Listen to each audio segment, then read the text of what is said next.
"Good morning," Amara said, turning the key. The door chimed softly. A passerby smiled, kept walking.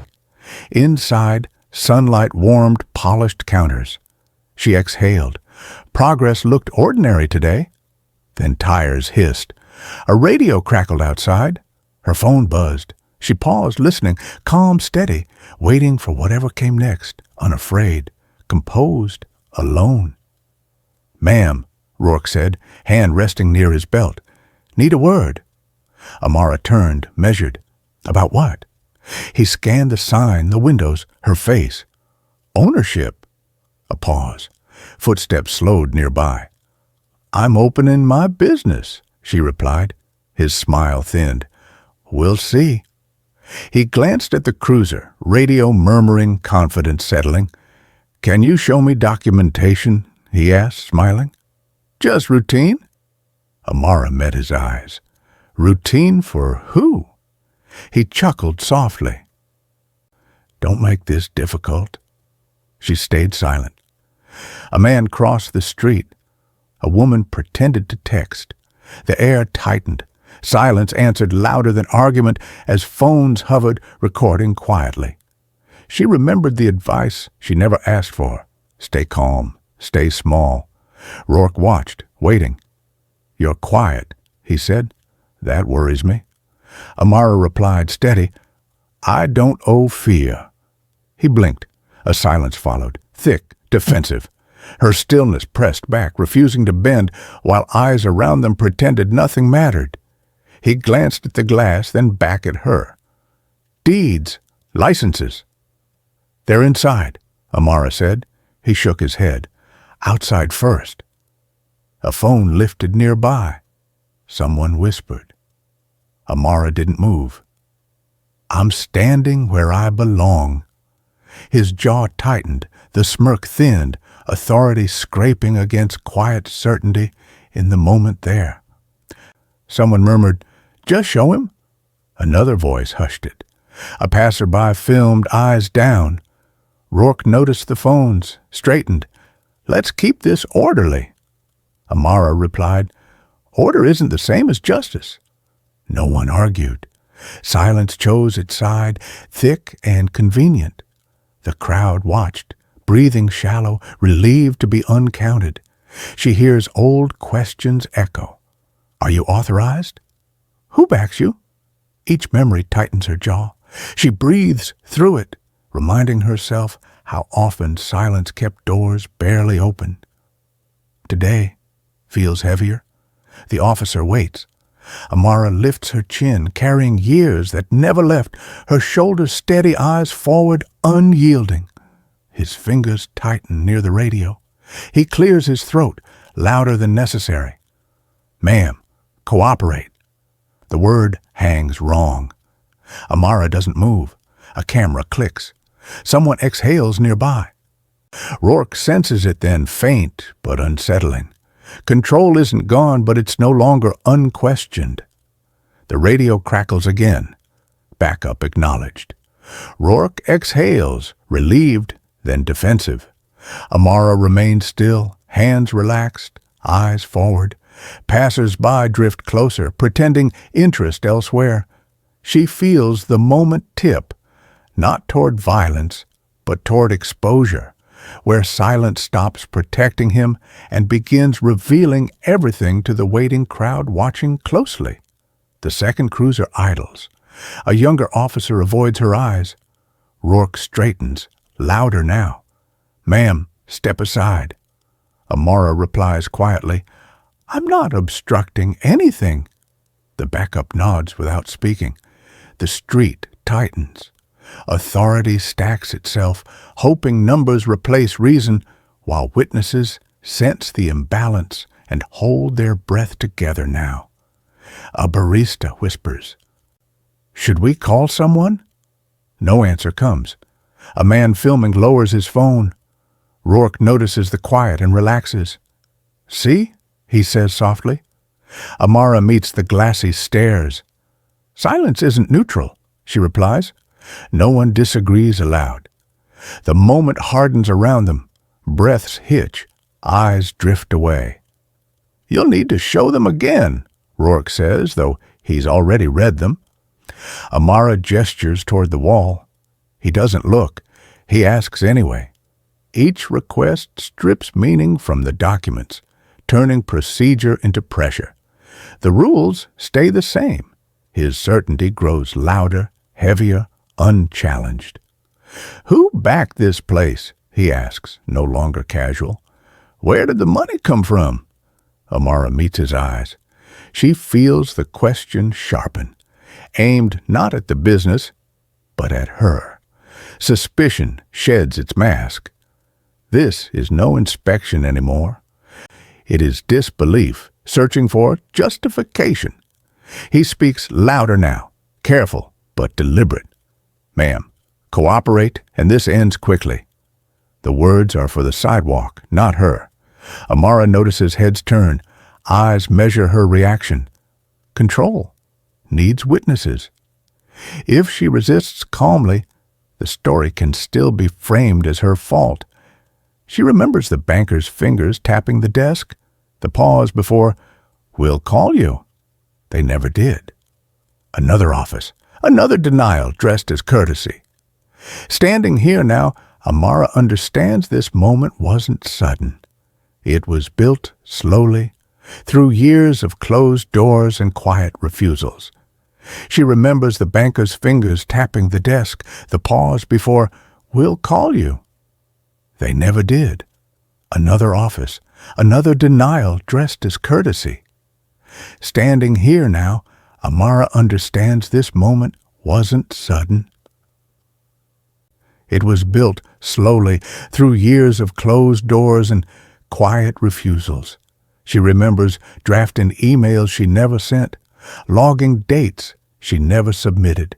Experience taught her how reports disappear, how tone gets questioned, how careers stall quietly. Silence became strategy, not fear. She learned survival meant choosing which battles deserved breath and which required endurance instead, over time and consequence earned. Each slight, each delay becomes part of a system designed to exclude. The clerk's doubt, the supplier's dismissal, the officer's indifference, all small, yet they add up. Narration highlights how these microaggressions, seemingly trivial, weave into the fabric of daily life, where exclusion isn't just personal, it's structural. Each slight, each delay becomes part of a system designed to exclude. The clerk's doubt, the supplier's dismissal, the officer's indifference, all small, yet they add up. Narration highlights how these microaggressions, seemingly trivial, weave into the fabric of daily life, where exclusion isn't just personal, it's structural. The officer's questions, the gathering crowd, the silence, they all echo years of quiet indignities. The present moment becomes a mirror reflecting every past insult. Amara stands not just against this one officer, but against a pattern that's been in place for far too long. The system speaks through repetition. The reporter's words carry a subtle weight. Amara's composure, once assumed to be a sign of submission, now disrupts the narrative. Her silence shifts the tension. What was expected to be a chaotic scene is instead met with a stillness that refuses to conform. The calm is now the protest. The officer's words quicken, his breath shallow. The facade of control cracks, revealing the pressure beneath. His need for validation shifts from the legal to the personal. This isn't about rules anymore. It's about dominance. Public challenge begins to erode his self-assurance piece by piece, unnoticed by those around him. The officer's words quicken, his breath shallow. The facade of control cracks, revealing the pressure beneath. His need for validation shifts from the legal to the personal. This isn't about rules anymore. It's about dominance. Public challenge begins to erode his self-assurance, piece by piece, unnoticed by those around him. The younger officer hesitates, his gaze flicking between Amara and his superior. His lips part, but no words come. His silence, heavy with understanding, deepens the moment. He knows what's right, but inaction becomes a quiet complicity. The choice to remain silent weighs on him more than a protest ever would. Amara's words cut through the tension like a knife. "You've already decided who I am." Her tone is steady, measured, void of bitterness. The truth hangs in the air, undeniable and sharp. The officer's breath falters, his facade cracking as her quiet strength forces him to confront his own bias. Phones light up, capturing every moment. Streams pulse through the crowd, their numbers growing. Comments flood in, varied and quick. The atmosphere shifts from passive observation to active involvement. The public, once silent, now becomes a part of the story, aligning, questioning, or supporting. The scene morphs into a collective reckoning. The officer's gaze darts to the phones, the weight of their presence palpable. His posture shifts, a slight adjustment, a momentary hesitation. The facade of authority wavers, not broken, but trembling. The narration underscores how true power crumbles when it's not just questioned, but scrutinized by the watching crowd. The captions flash across screens. Why is she being questioned? Those permits are right there. The crowd, once silent, now joins the conversation. Narration follows how the internet gives voice to what the street hesitated to speak, exposing the systemic flaw no one dared confront in person. A supervisor is called, their arrival unmarked by fanfare. The conversation is hushed behind closed doors. Narration uncovers the quiet machinery of damage control as reputations are mended in secrecy and the greater wrong remains unaddressed, sheltered by the very systems that claim to uphold fairness. The officer's tone falters, his questions becoming hesitant.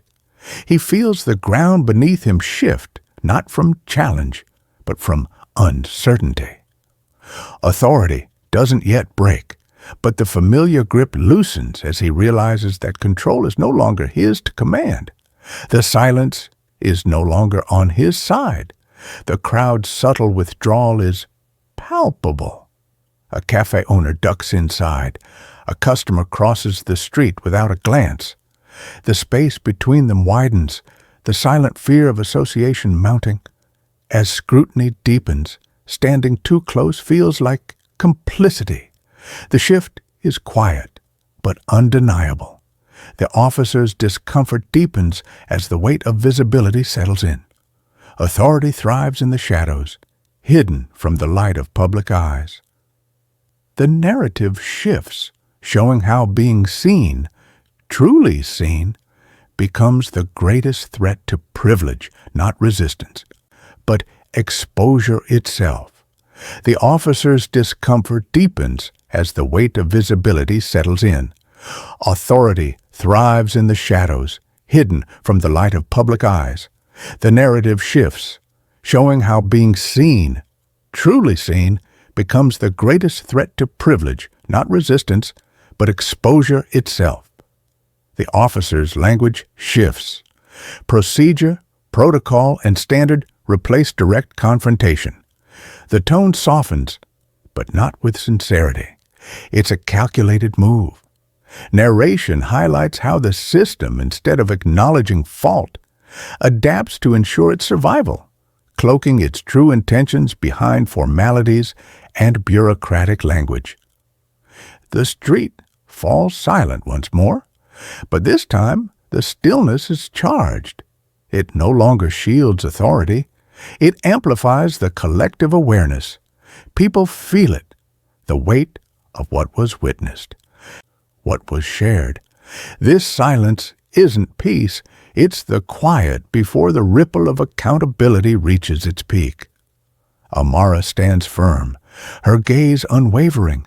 There's no celebration, no sense of victory, only exposure. Her quiet presence reminds us that real justice often doesn't arrive with fanfare. It settles slowly, like the weight of truth, felt deeply, but never loud. This moment is only the beginning. The officer shifts his gaze, avoiding her eyes. His focus falters, drifting to radios, screens, anything but Amara. The collapse is subtle, a quiet unraveling of the authority he once held. Inside, the certainty he wore like armor begins to crumble, silently and without confrontation. Superiors advise disengagement, not apology or acknowledgement, but a quiet retreat. Narration exposes the system's tendency to withdraw when confronted with pressure, leaving the issues unresolved. The absence of accountability becomes its own strategy. Pull back, hide behind silence, and wait for the moment to pass without addressing the truth. No words are spoken, no official statements made, but the shift is palpable. The crowd senses the change before it's explained. Narration emphasizes how collective belief doesn't need instruction. It evolves through observation as people begin to recognize the truth simply by watching the actions unfold around them. What began as a simple act of harassment has transformed into undeniable documentation. The narrative slips from the hands of authority, now living online, shared across platforms, archived in perpetuity. It's impossible to erase. It's been witnessed, recorded, and branded in the public eye forever. The officer walks back to his cruiser, his steps slower, more deliberate than before. His posture is smaller, less assured. The collapse of his authority doesn't require punishment. The quiet awareness of his actions is enough to unsettle him, leaving him to carry the weight of that realization alone. As the patrol cars pull away, the street exhales, the tension lifting. Amara stands firm, a quiet witness to the shift. The system hasn't fallen, but it has been seen. And once something is seen, it can never fully hide again, no matter how hard it tries. The hearing room stands stark, its cold, sterile design a backdrop for power. Bright lights flicker, exposing every inch. Cameras roll silently, capturing the smallest movements. The space, meant to command respect, instead feels heavy with anticipation. Authority, once dominant, now waits. Vulnerable, ready to be examined. Days stretch on, but the impact remains. The incident, once dismissed as routine, now clings to the air. Narration underscores how the weight of one moment can reshape perceptions, turning the ordinary into a reminder of change. Time moves, but the echoes of that day resonate, shifting everything. Officer Rourke's posture betrays him. His hands tremble slightly, grasping the edges of his papers as if they could anchor him. Without the shield of his uniform's power, his presence is diminished. Narration focuses on the vulnerability of a man who once thrived in unquestioned authority, now facing scrutiny. Footage plays silently on the large screen. Officer Rourke watches his own actions, the questions, the interruptions, the posture, all without justification. His movements, once authoritative, now appear small and unconvincing. The room remains silent, the absence of reaction louder than any words could be. Rourke's face shifts as a realization sinks in. What once felt justified now appears as aggression. His own actions, previously supported by his uniform, look exaggerated and unnecessary. The power imbalance is undeniable, replayed for everyone to witness. a loss of control in the moment it was most needed. Amara walks into the room quietly, alone, and takes her seat without fanfare. Her presence fills the space more than her words could. The contrast is stark. Where Rourke sought validation, she brings control through stillness, a strength that requires no entourage. No statement, no permission. Officials flip through documents without the usual defense. Their eyes are clearer now, scrutinizing everything laid before them. Narration highlights how the presence of cameras changes the room's atmosphere, revealing how visibility alters behavior, no longer a shield for the powerful, but a lens on truth. Committee members inquire about procedure, escalation, and tone. The word racism hangs in the air, unsaid but understood. Narration reveals the discomfort of acknowledging it outright. The unspoken truth everyone can see, but no one dares to name. He reaches for policy, training, safety concerns, his voice lacking confidence. Each defense feels rehearsed, unconvincing, like an actor on stage reciting lines. The room does not lean in. Their silence speaks louder than any justification. Rourke pauses, hoping for some confirmation, a subtle nod to reassure him. It doesn't come. The realization hits. Authority requires agreement, and today it finds none. Narration captures this critical shift, his power now exposed as a fragile construct, unbacked by anyone in the room. The request is formal, polite. The committee leans forward ever so slightly. Narration lingers on the subtle shift in the room's energy. Not the drama of anticipation, but its weight. Every moment now feels like the beginning of something larger, something irreversible. Amara remains stoic, her expression neutral. She does not accuse, does not raise her voice. She simply states facts with precision. Narration underscores the discomfort of this restraint, how silence, rather than anger, forces the room to confront the truth that they cannot deny. She lists dates, names, permits, compliance. Each fact falls into place, methodical and unflinching. Narration tightens the focus. With each detail, the narrative leaves no room for misinterpretation. The weight of truth grows heavier as the assumptions around it crumble. Amara mentions her company's ties, its position as a subsidiary, its powerful strategic partnerships. Her voice remains even, without pride or boast. Narration highlights the subtle shift in the atmosphere, a quiet realization that escalates the stakes, shifting the balance from personal to institutional. When Amara casually references the conglomerate and the influential tycoon behind it, the room stills. Not with a dramatic gasp, but with something heavier, a collective realization. The weight of the name reverberates, shifting the conversation in ways that cannot be undone. You're saying you report directly to...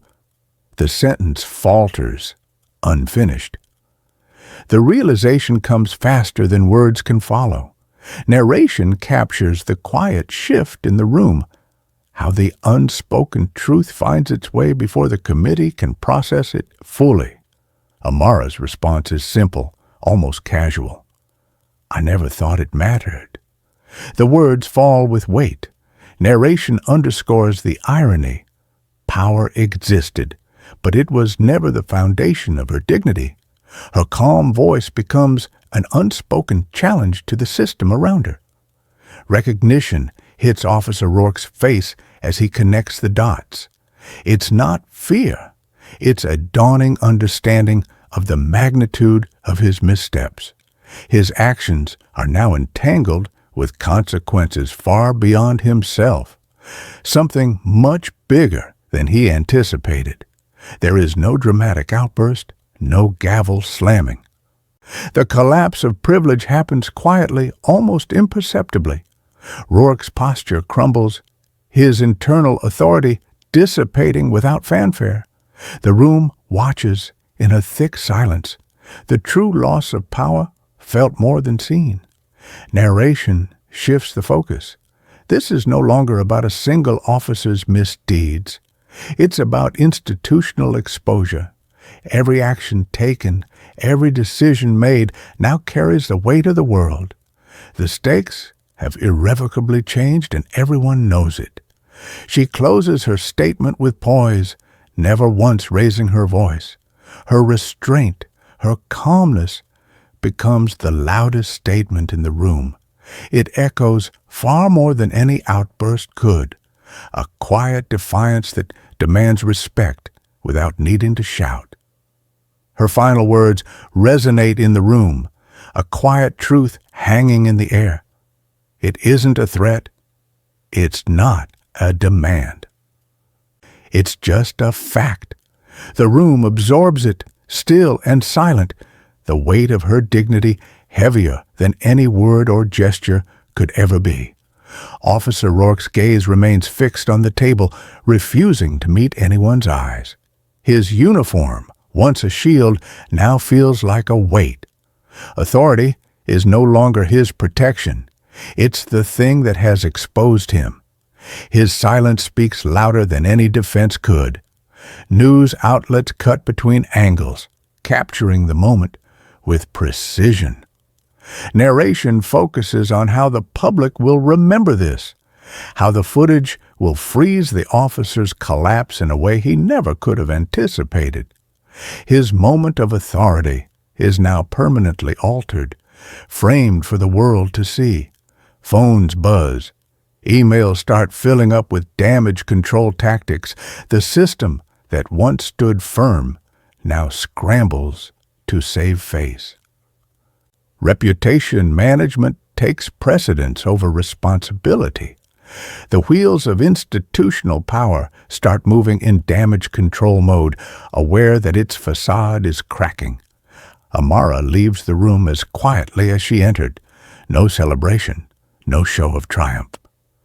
Her steps are measured and calm.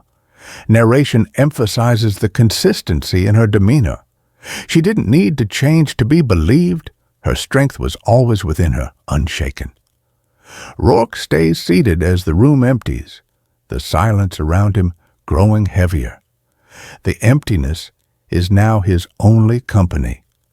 The weight of his actions and awareness presses down on him. Collapse doesn't always come with punishment. Sometimes it's the painful realization of what's been exposed.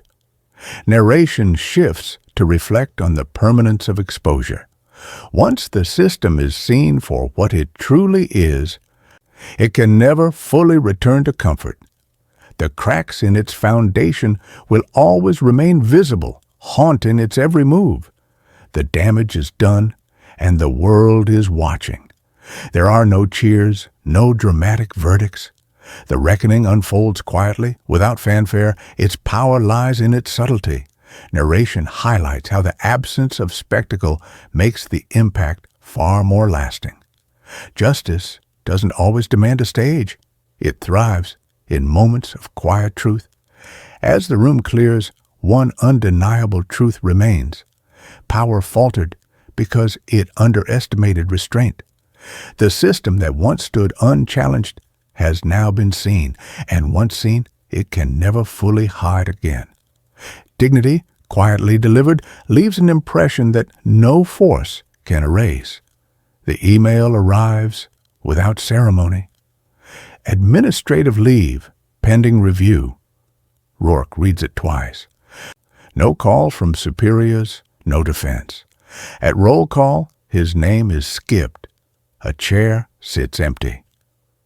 He realizes punishment is not noise but erasure, happening while the world keeps moving without him in quiet real time. Rourke opens his locker slowly. His nameplate still gleams. No one speaks. A deputy pauses, then keeps walking. The metal door closes with a soft click. He understands belonging was conditional, and silence has replaced it, enforcing distance more sharply than any written reprimand ever could inside this building now. He greets a partner in the hallway. The reply never comes. Eyes slide away. Laughter dies mid-step. Someone clears a throat. Rourke keeps moving, realizing consequence isn't shouted discipline. It's the quiet choreography of avoidance, practiced together, turning familiar spaces into corridors of isolation without warnings or appeals today alone. At home, his daughter asks, "Why are people angry?" He hesitates. The badge rests on the table. Medals watch from the wall. Rourke says nothing.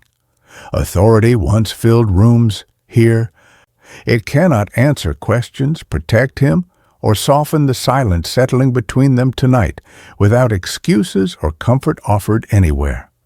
His daughter scrolls through her phone. "Why is your name everywhere?" He doesn't respond. Narration lingers on the silence between them as notifications keep arriving and answers stay locked behind a breath he cannot release tonight, while the room waits without judgment or comfort from him at all. Now there. Family portraits watch quietly. Moments once celebrated now feel interrogative. Narration reveals how memory shifts when context changes and pride drains into questions that stare back from frames lining the walls as time rearranges meaning without mercy or denial for anyone standing here tonight, alone with them still watching him. There is no dramatic fall, no arrest follows. Only recognition settles in slowly. Narration stresses collapse doesn't require punishment, only truth witnessed plainly. The moment breathes without sirens or cheers, exposing how power erodes when seen clearly by ordinary eyes, refusing spectacle or revenge today at all anymore for him alone. Meanwhile, Amara opens her messages. Strangers thank her. Survivors share stories. Allies promise change. She scrolls without expression, absorbing impact without seeking validation. Each note lands softly, reminding her this moment is bigger than praise and heavier than attention she never asked for, yet carries with care forward today, quietly. Applause does not comfort her. It presses instead, demanding response. Narration shows restraint again. Impact matters more than recognition. She exhales slowly, choosing purpose over celebration while gratitude passes through her hands without sticking, honoring those unseen who needed this moment to breathe too today, quietly onward without spotlight or pause. Her shop thrives. Customers increase. Windows glow longer each evening, yet attention lingers like weight. Success does not erase vigilance. Narration grounds her routine, keys, receipts, greetings, small acts anchoring safety. She watches the street anyway, knowing visibility changes nothing about preparedness required tomorrow again, always here now, steady present. Statements are released days later. Policy reviews announced. Training mandated. Words chosen carefully, polished smooth. Narration exposes reform, shaped by pressure, not conscience. No names mentioned, no harm admitted. Change is framed as improvement, never correction, designed to calm audiences rather than confront the wound left open by that morning. A formal apology is expected, but it never arrives. Acknowledgement replaces accountability. Institutions speak broadly, safely, as if distance softens damage. Narration lingers on what is missing. Responsibility, repair, ownership. The silence feels intentional, calculated, heavier than denial, leaving those harmed to carry closure alone without recognition or remorse offered. Inside offices, conversations change. Doors close more often, voices lower. No one argues publicly anymore. Narration highlights belief, shifting quietly, without confrontation. Denial fades into whispers, into looks exchanged across desks, into pauses where certainty once lived. The system learns that pretending nothing happened feels riskier than admitting it did. Change does not arrive transformed, it arrives adjusted. Narration emphasizes realism over fantasy. Policies shift, language softens, behavior recalibrates just enough to survive scrutiny. Progress appears cautious, incomplete, uncomfortable. The system bends, not because it understands harm, but because exposure makes old postures unsustainable under continued observation and memory alone. Morning light returns. Same sidewalk, same storefront. Amara walks the street again, steady. The air feels quieter. Nothing dramatic has changed, yet something is missing. No cruiser stops. No suspicion follows. Narration rests on absence itself, proof that safety sometimes reveals itself through what no longer happens there anymore now. A patrol car rolls past the storefront, tires humming softly. It does not slow. It does not stop. Narration pauses, letting the absent speak. Amara exhales without noticing she held breath. Safety appears ordinary now, revealed not by noise, but by its quiet, unannounced passing today along the street nearby. For once, authority does not interrupt her morning. No questions, no glances, no challenge. Narration notes the shift. Power learning restraint. Respect arrives not as permission granted, but as space left untouched, a decision to look away and let dignity exist without contest or comment from uniformed eyes nearby today. Amara unlocks the door with practiced ease, keys chiming softly. Inside, familiar smells settle her. Routine resumes. Narration frames peace as continuity, not triumph. Work begins where it always did, grounded, uninterrupted, steady. Proof that safety can feel boring, earned through persistence rather than spectacle after years of quiet endurance. There is nothing to display afterward, no plaque, no headline, no ceremony. Justice leaves no trophy. Narration underscores lived change. Policies shift, behavior softens, harm lessens. The reward is ordinary mornings, fewer interruptions, and the slow relief of knowing tomorrow will likely resemble today, without fear returning unannounced again soon. She reflects quietly while wiping the counter. Dignity was always enough. She never needed power to deserve respect. Narration closes on restraint as strength. The world only needed to stop pretending she did not belong and start behaving accordingly without sirens, speeches, or permission from anyone else ever again there.